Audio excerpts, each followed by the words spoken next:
Good morning, dear children. I am Chitra ma'am, your English literature teacher. And children, do you know, if you need to read literature, we need a lot of energy, we need a lot of enthusiasm.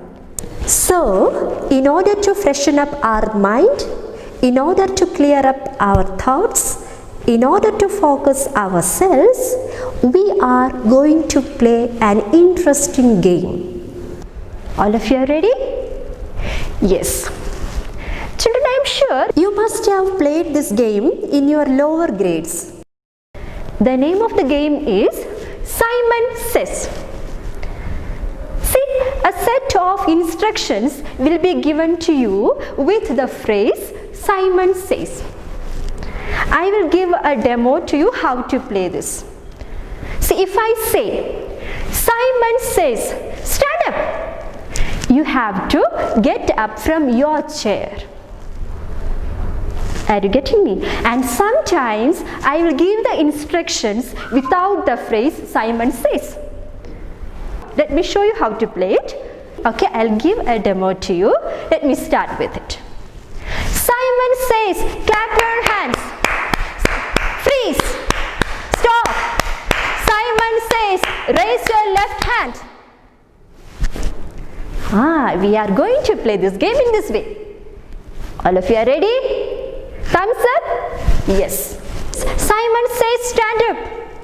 Simon says, clap your hands 3 times. Stop. Simon says, dance. Simon says, dance. Simon says, walk around your table. Simon says, stop. Freeze. Clap your hands. Simon says, rub your nose. Simon says, shake your hip. Simon says, bend, bend, bend. Simon says, jump high. Simon says, tap your fingers. Stop. Simon says, shake your body. Just shake your body. Simon says, stop. Yes. Is it fun? Did you like? Did you enjoy the game? Yes, thank you so much, dear ones. Please, all of you take your seats. Children, now I would like to show a picture to you. Can you see the picture? It's a collage on 6 different photographs. Just observe the pictures closely. What do you understand from them? Can anyone answer me? Yes. Yeah, correct. Ill-treatment of the Britishers on the Indians.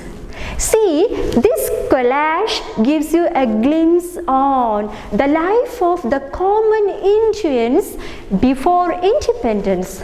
How they were treated very badly, brutally by the Britishers before independence in India. See, here we have, you can see the picture of Gandhiji. Yes, picture of Dandi March.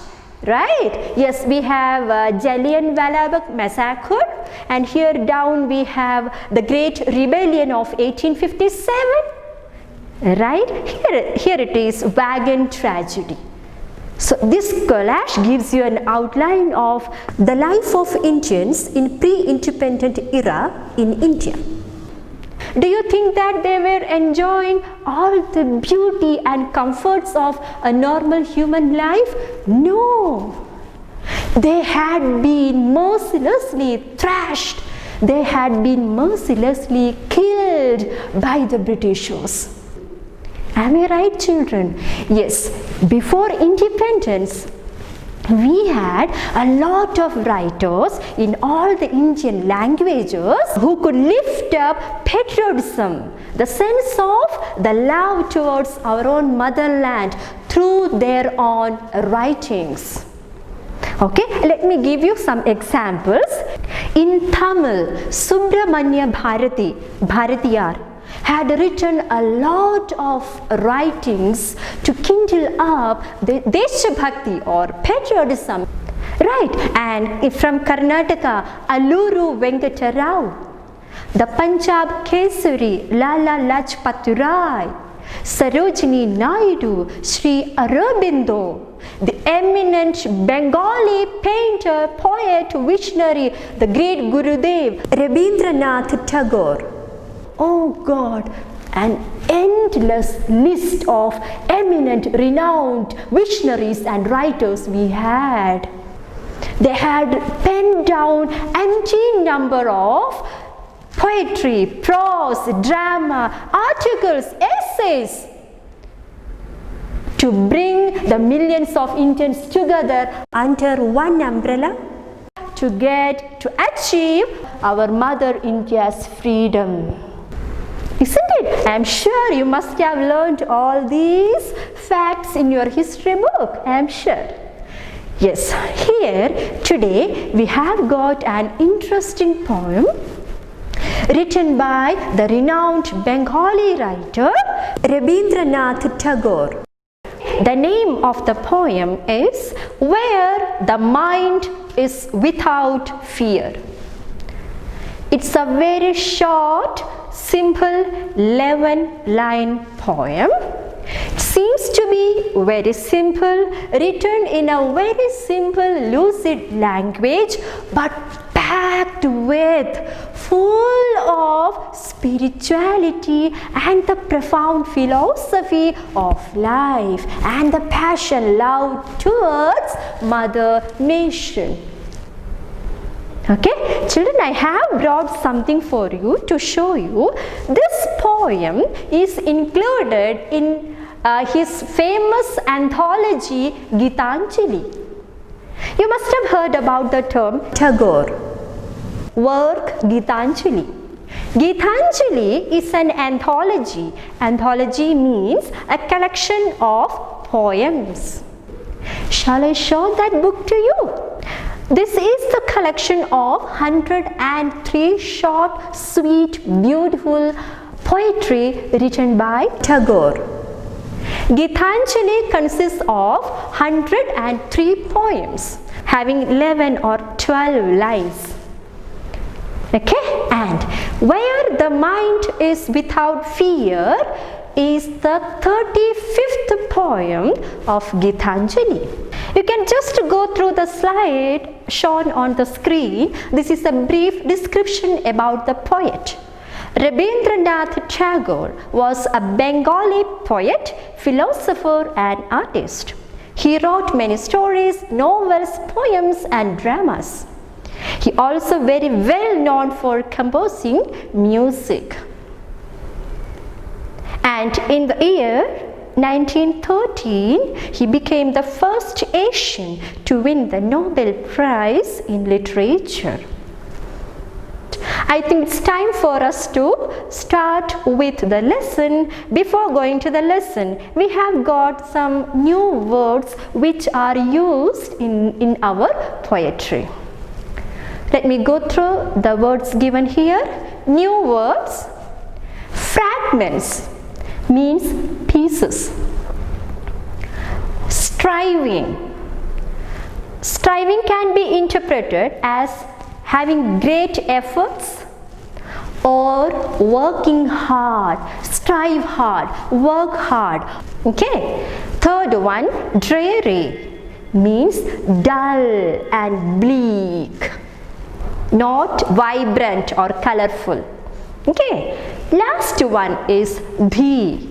It's an archaic word. It's an old-fashioned usage, means you. Here is the poem. Let me go through the poem. Just listen to me. Where the mind is without fear. Where the mind is without fear and the head is held high, where knowledge is free, where the world has not been broken up into fragments by narrow domestic walls, where words come out from the depth of truth, where tireless striving stretches its arms towards perfection, where the clear stream of reason has not lost its way into the dreary desert sand of dead habit, where the mind is led forward by thee into the ever-widening thought and action, into that heaven of freedom. My Father, let my country awake. Children, let's once again go through the poem. Where the mind is without fear. Where the mind is without fear and the head is held high, where knowledge is free, where the world has not been broken up into fragments by narrow domestic walls, where words come out from the depth of truth, where tireless striving stretches its arms towards perfection, where the clear stream of reason has not lost its way into the dreary desert sand of dead habit, where the mind is led forward by thee into the ever-widening thought and action, into that heaven of freedom. My Father, let my country awake.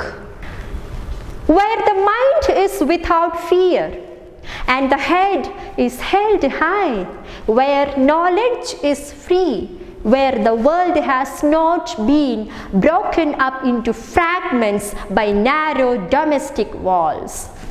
Children, do you know, here the poet is urging to God to make his countrymen realize the need for a free life, the need for being knowledgeable, right?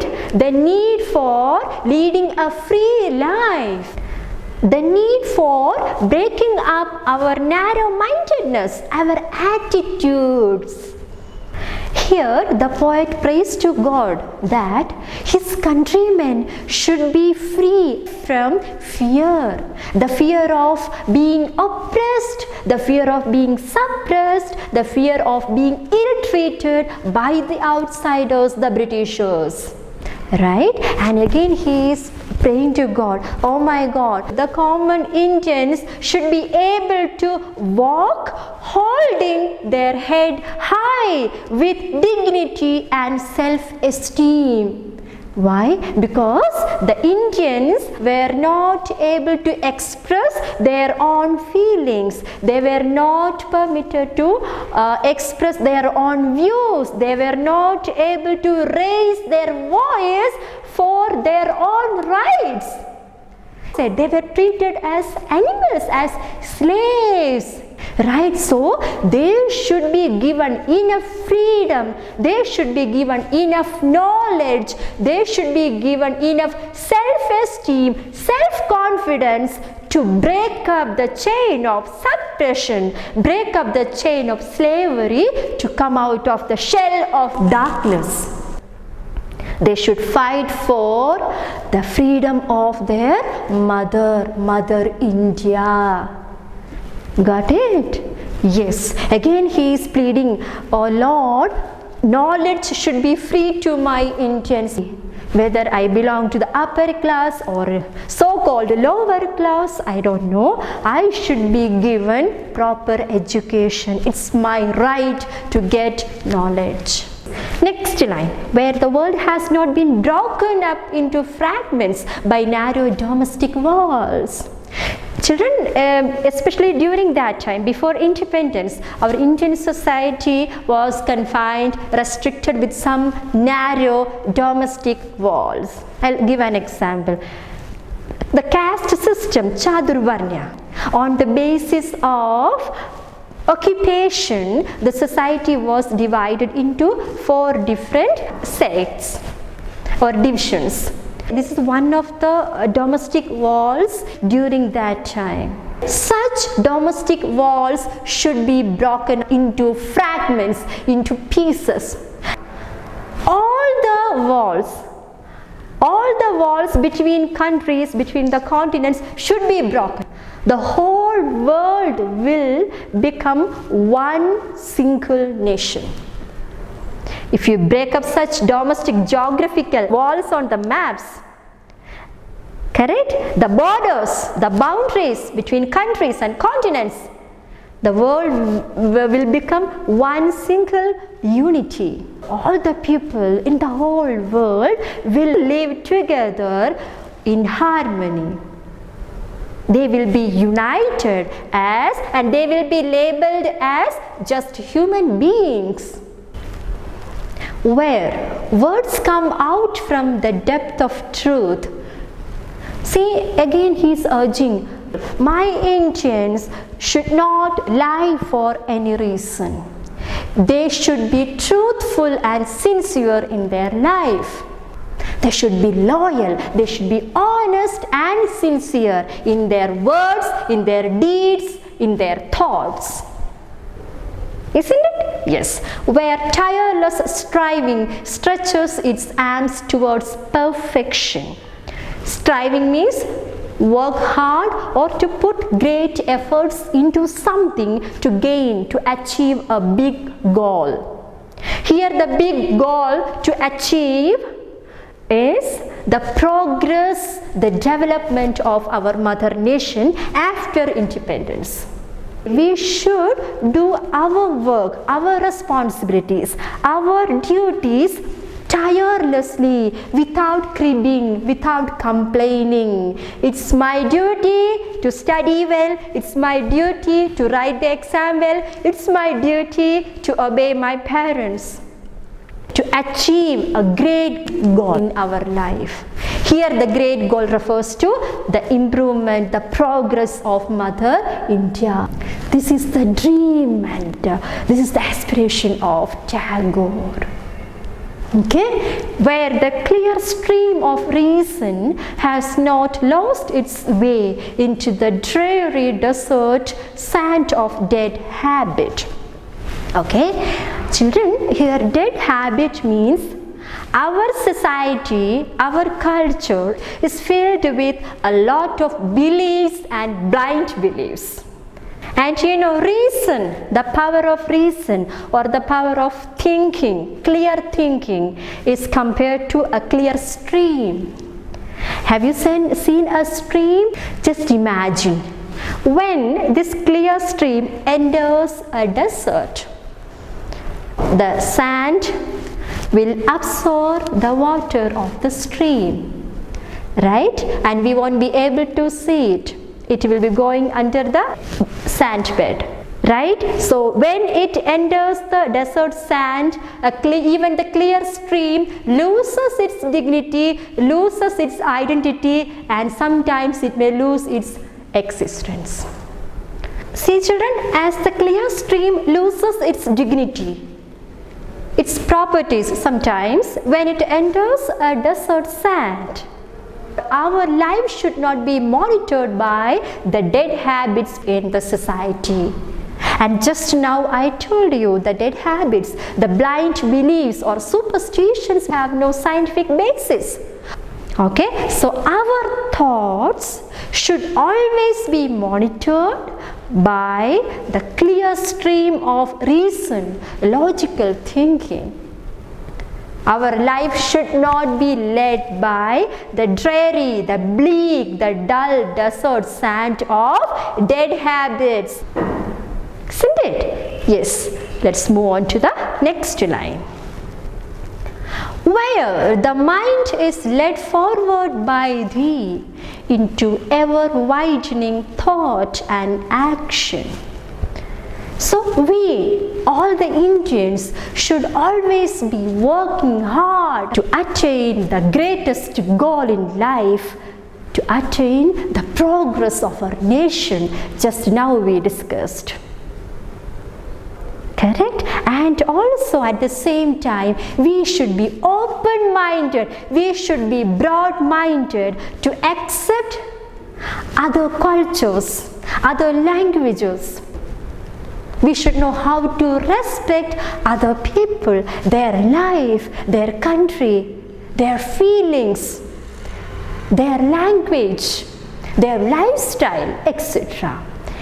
Then, into that heaven of freedom, my Father, let my country awake. How beautiful those lines are.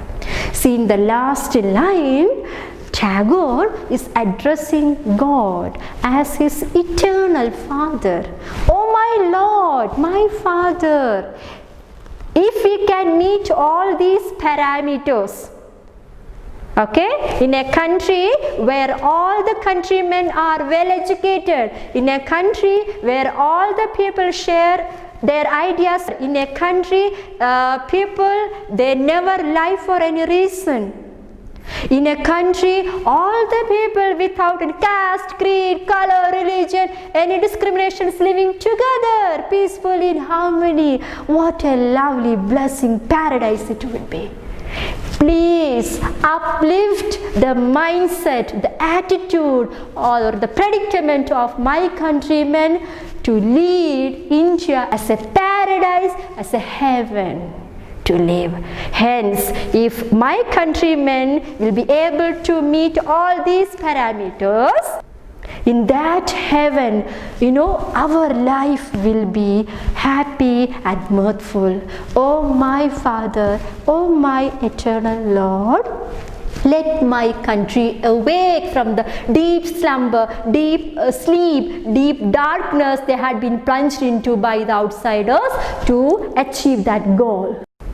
Including the outsiders who are ill-treating us now, bow down in front of her.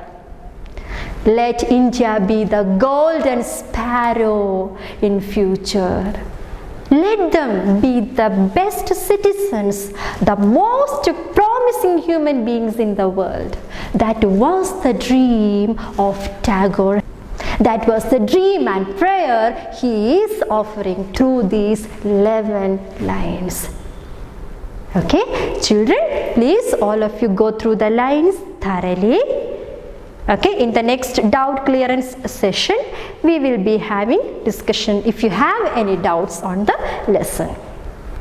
Children, here is an activity for you. Read the poem carefully and complete the table. Go through the poem and try to find out the answers of the questions given there. Yes. See, let me explain the answers to you. The first column, concepts in the poem.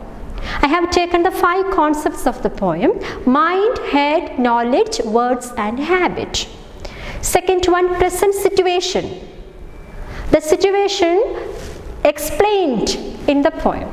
Mind is full of fear, completely scared, right? Their minds are completely full of fear and ignorance. Third one, expected situation. The poet expects that his countrymen should have a very fearless, bold mind to face the obstacles of life. Got it? Yes. Second one, head. Present situation. People were suppressed. Expected situation. They should be given enough freedom. They should be given enough self-esteem, self-confidence to break up the chain of suppression, break up the chain of slavery, to come out of the shell of darkness. Third one, knowledge. Present situation, knowledge is restricted. Expected situation, knowledge should be free and accessible to everyone in the country. Fourth one, words. Present situation, people were insincere, they were hypocritic, they were not truthful. Expected situation, People should be truthful. Words should come from the bottom of their heart. Fifth one is habit. Our thoughts are spoiled or contaminated with superstitious beliefs. Right? Expected situation. Our life should be monitored by logical thinking and reason. Dear children, here is the mind map of the lesson. How to attain that paradise, that heaven of freedom according to the speaker.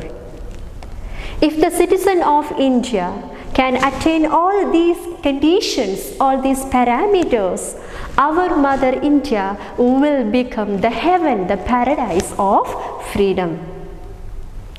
The first condition is the need of free education. Knowledge should be distributed. Knowledge should be given to everyone, irrespective of their caste, creed, religion, language, culture, financial status, etc. It should be accessible to everyone. Right? Second one, we should eliminate blind beliefs. By gaining knowledge, by gaining reasoning skills, by gaining logical thinking skills, we should be able to question the blind beliefs existing in the society. Yes? Next point, we should be truthful. The words should come from the bottom of our heart. We should be sincere in our words and in our deeds. Right? Yes. Next one. We should be fearless to hold our head high with dignity. We should strive hard for the betterment of our nation. Each and every Indian should work hard for the progress, for the development of Mother India. Correct? Yes. Our thoughts should be clear like a stream. Okay? Yes. Here is the homework for you children. It's a speech. At the outset, I told you we had a lot of writers who could stir up the feelings of patriotism through their writings among the Indians. Okay, just to search for them, you can find out an Indian poet prepare a speech on his contributions as a poet in India's freedom struggle of any of the Indian languages. Okay, and there are some rules to be followed. This speech should be prepared only for 2 minutes. Okay, and how do you send this speech to me? Yes, ask your parents to take a video of this speech and you can send to the school's mail ID. Okay, you have to maintain proper intonation and rhythm.